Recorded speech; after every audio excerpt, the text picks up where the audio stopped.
Alright, so I did find one more really cool feature that will help with planning after you have chosen your standard. So I think out of all these videos, the main lesson that is really important is that you need to be extremely careful and specific when you're choosing those standards for the class, because once you've chosen those, if you see the syllabus and standards, if you click on either one of these PDFs, you can print it off. What you'll see is a very nice and organized layout of all of your standards. So for my stats class, I have a total of 120 topics that I plan on covering.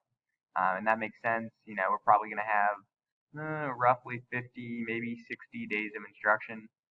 So if I can get, two topics per day on average, and that's not including assessments or anything, then that seems, reasonable. So if you go through here, you can see all of the different standards that I have chosen. And then that'll allow me to actually go back in and organize those into units that I can teach. So I thought that was pretty cool, really helpful. Hopefully that helps you. If you have any questions, as always, shoot me an email.